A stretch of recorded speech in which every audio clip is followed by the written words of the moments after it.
नमस्कार मित्रांनो, बाजार तडकामध्ये आपलं स्वागत आहे.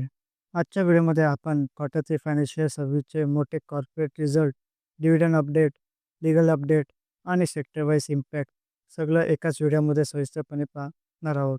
आज आपण कव्हर करणार आहोत Tata steel, Bajaj auto, MRF, star cement, Shree cement, Kalyan jewellers, cements, Nazara technology आणि फार्मा सेक्टरवर ट्रम्प यांची मोठी घोषणा. म्हणून व्हिडिओ शेवटपर्यंत नक्की पहा. चला तर मग सुरू करूया. पहिल्या टॉपिककडे वळूया.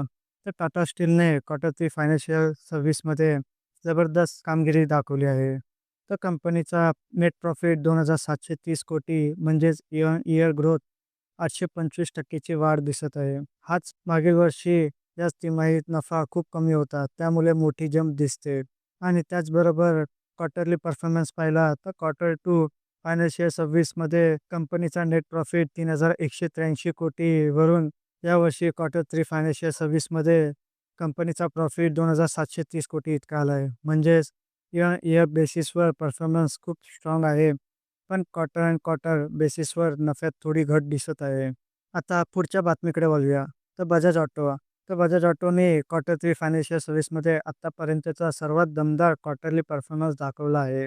तर कंपनीचा रेव्हेन्यू 15,000 प्लस कोटी म्हणजेच 19% इयर इयर ग्रोथ दाखवला असून पहिल्यांदाच हा 15,000 कोटीचा टप्पा पार केला आहे. तसेच त्याचा एबीडी डेटा पाहिला तर 3,100 प्लस कोटी आणि मार्जिन 20.8% म्हणजे खूपच स्ट्रॉंग आला आहे.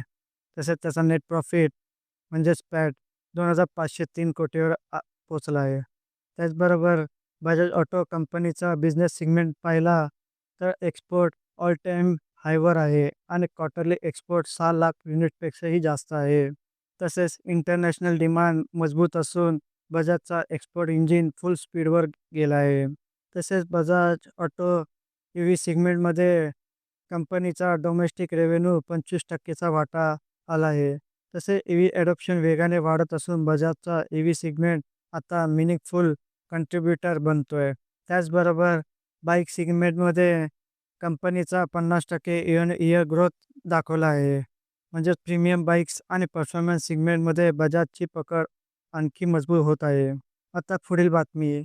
एम-आर-एफ लिमिटेडने क्वार्टर 3 फायनान्शियल सर्व्हिसमध्ये खूपच दमदार निकाल जाहीर केले आहेत. तसेच कंपनीचा कन्सोलिडेटेड रेव्हेन्यू 8,050 कोटी म्हणजेच कंपनीच्या विक्रीत मजबूत वाढ दिसून येते. तसेच त्याचा नेट प्रॉफिट 691 कोटी हा नफा 119% ने वाढला आहे. म्हणजेच मागील वर्षाच्या तुलनेत जवळपास दुप्पट नफा दर्शवत आहे. तसेच कंपनीने डिव्हिडंडही जाहीर केले आहे.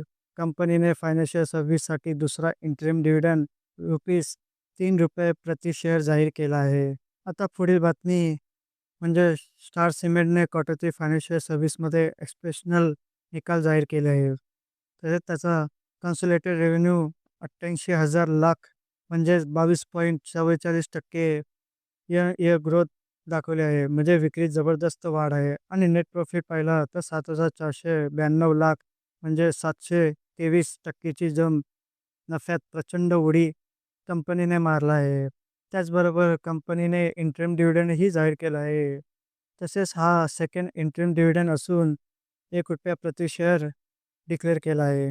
आता पुढील बातमी म्हणजे श्री सिमेंट कंपनी लिमिटेडने क्वार्टर 3 फायनान्शियल सर्व्हिसचे निकाल जाहीर केले असून तिमाहीत कंपनीची कामगिरी कमकुवत राहिली आहे. तसेच त्याचा नेट लॉस 69 कोटी आणि मागील वर्षी लॉस 48 कोटी इतका होता. म्हणजे तोटा वाढला आहे आणि रेव्हेन्यू पाहिला तर 1,833 कोटी आणि मागील वर्षी 1,868 कोटी म्हणजे विक्रीत घट होत आहे. आणि त्याचबरोबर 9 महिन्याचा परफॉर्मन्स पाहिला तर चित्र वेगळं दाखवत आहे. तसेच त्याचा नेट प्रॉफिट 170 कोटी आणि मागील वर्षी 68 कोटी इतका होता. म्हणजे वर्षभराच्या पातळीवर कंपनीने मजबूत सुधारणा दाखवली आहे. आता पुढील बातमीकडे वळूया. तर कल्याण ज्वेलर्सने क्वार्टर 3 फायनान्शियल सर्व्हिसमध्ये खूपच मजबूत निकाल जाहीर केला आहे. तसेच त्याचा रेव्हेन्यू 1,03,434 मिलियन म्हणजेच 42% इयर इयर ग्रोथ दाखवत आहे. म्हणजेच विक्रीत जबरदस्त वाढ आहे. असेच नेट प्रॉफिट पाहिला तर 4,163 मिलियन आणि त्याचा इयर इयर ग्रोथ पाहिला तर 90% ची जवळपास दुप्पट वाढ आहे. तसेच कंपनीचा इंडियामधून ग्रोथ पाहिला तर इंडियाचा रेव्हेन्यू 90,477 मिलियन आणि पॅट 4,008 मिलियन म्हणजेच कंपनीच्या एकूण नफ्याचा मोठा वाटा भारतातून येतो. आणि मिडल ईस्टमध्ये पाहिला तर रेव्हेन्यू 10,726 मिलियन, पॅट 236 मिलियन म्हणजेच मिडल ईस्ट सिगमेंट स्टेबल आहे आणि प्रॉफिटेबिलिटी पॉझिटिव्ह आहे. त्याचबरोबर कल्याण ज्वेलर्स कंपनीचा फ्रँचायझी स्ट्रॅटेजी पाहिली तर कंपनीचा शोरूम इंडियामध्ये 318 आहे आणि मिडल ईस्टमध्ये 38 शोरूम्स आहे. आता पुढील बातमी सिमेन्सने क्वार्टर 3 मध्ये मिक्स रिझल्ट जाहीर केले आहे.